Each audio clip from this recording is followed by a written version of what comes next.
মানে ভিডিওতে যে ছবি ছিল তারই একটা অংশ, যেখানে আর কেউ নেই পেছনে আশেপাশে, ওরকম একটা জায়গা কেটে নিয়ে সেই ছবিটা আমরা দেখেছি, মানে সিঁড়ির গায়ে। আর ওর সঙ্গে তবলায় সংবাদ করেছিল আমার কৌশিক, সেই ছবিটা কভার পেজে আছে।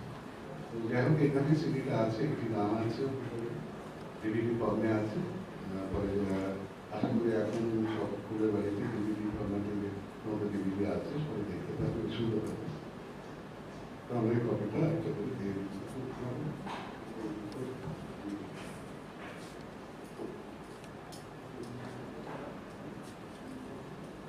আর এখানে মাস্টারমশাই দুজন ছাত্রী উপস্থিত আছেন, ওদের আবার যাদবপুরে বোধহয় একটা অনুষ্ঠান আছে, এবং আরো কয়েকজন আছেন যারা হয়তো আগেই চলে যাবেন।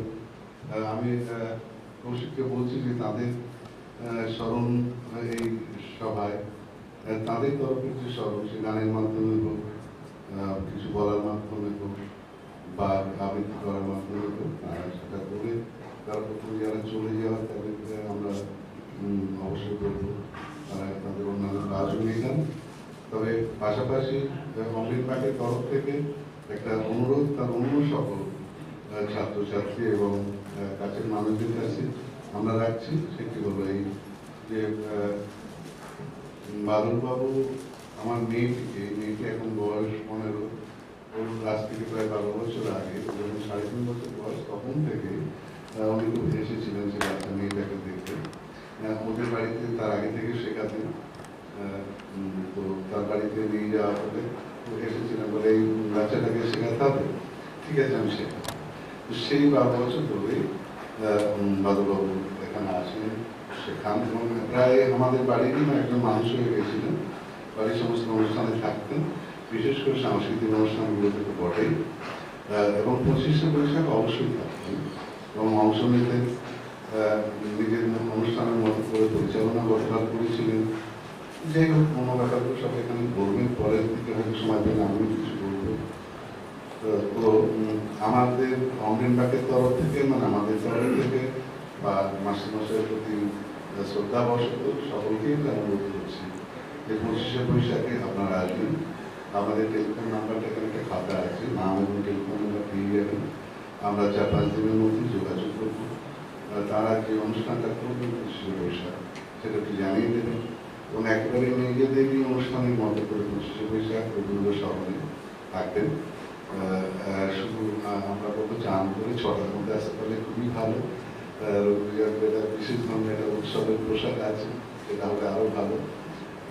তো সেই পোশাকে চলে আসবেন, এখানে আমরা চার খুবই লাইট টিফিন দেবো।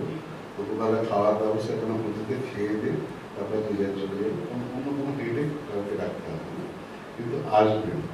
বাদলবাবু ভীষণ শখ ছিল যে উচ্চাঙ্গ সঙ্গীতের অনুষ্ঠান এখানে করি, এবং একটা অনুষ্ঠান আমাদের ঠিকই হয়ে গেছিল, কিন্তু সেটা মানে ঠিক সেই সময় যখন ঠিক হচ্ছে তখন তো চলে গেলেন আমাদের ছেড়ে, কিন্তু আরেকটা অনুষ্ঠান হয়নি, কিন্তু সেটা ওরই ইচ্ছাতেই আমরা ব্যবস্থা করেছিলাম, সেটা ওইভাবে আটকে আছে। অলোক চট্টোপাধ্যায়কে সংবর্ধনা দেয়া, এবং উনি বলেছিলেন যে আমি তো থাকবোই, আমাদের সমস্ত ছাত্রছাত্রীদেরকে এই অনুষ্ঠানে রাখবো, অলোকবাবুর গান আমরা একটা শুনবো।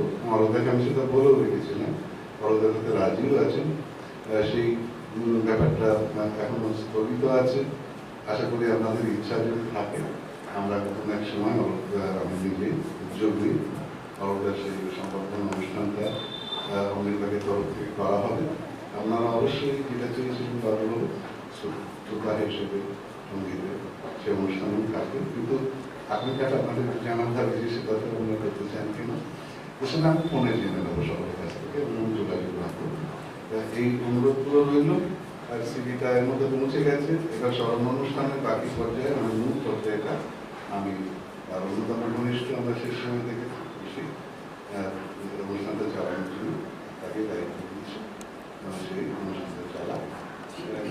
এবং আমি বলব যে যারা গান করতে চান গান করবেন, যারা তার তাকে স্মরণ করতে চান কিছু স্মৃতিচারণের মাধ্যমে তারা করবেন, এই কবিতাও করতে পারেন, যার যেমনটি ইচ্ছা সেইভাবে এই স্মরণ অনুষ্ঠানটি না জানে ভালোবাবু, আমি বলবো যে একটা কারণে যে আজকের দিনে এত সজ্জন মানুষ প্রায় বিরল। মানে আমাদের তরফ থেকে এই যে অনুষ্ঠান একেবারে ঝাঁপিয়ে পড়ার পেছনে একটা শিক্ষক হিসেবে খুব নিষ্ঠাবান শিক্ষক ছিলেন। তেমনি আরেকটা ভালো গুণ যেটা আজকের দিনে একেবারেই প্রায় বিরল দৃষ্ট, প্রায় দেখা যায় না। একজন সজ্জন মানুষ, সব দিক থেকে ভীষণ সৎ মানুষ, এবং খারাপ কিছুতেই যেন সেই প্রায় এত বড় তুলনা দেওয়া ঠিক নয়, কিন্তু প্রায় দেখেছি যে রামকৃষ্ণ যেমন টাকা পয়সা মানে মানুষকে খারাপ পথে নিয়ে যায়, সহ্য করতে পারতেন না। বেশ কয়েকবার বিছনার তলায় দিলে উনি বুঝতে পারতেন যে এখানে খারাপ জিনিসটা আছে। সেই রকমই কোনো খারাপ কোনো ঘটনা, খারাপ কোনো কথায় ওইভাবে তাকে রিয়াক্ট করতে আমরা দেখতাম, এবং সেই সময় প্রায় বাচ্চাদের মধ্যে তুমি রিয়াক্ট করতেন। তো যাই হোক, আপনারা যারা আছেন তারা সকলেই প্রায় কাছে আমার চাইতে অনেক বেশি দিন ধরে তাকে দেখেছি, এবং সব অনুষ্ঠানে বাবুবাবুকে চেহারা আমরা পেয়ে যাবো। সবাই মিলেই থাকে, সকলের চেষ্টাতে সেটা হবে, এবং আমরা চেষ্টা করবো যে সজ্জন এবং নিষ্ঠাবান সঙ্গীত সাধককে আমরা আমাদের কাজের মাধ্যমে টিকিয়ে রাখতে। এইটুকু বলে আমি কৌশিকের হাতে আজকে অনুষ্ঠান পরিচালনার দায়িত্ব দিয়ে, এটা তোমার ঠিক কথা।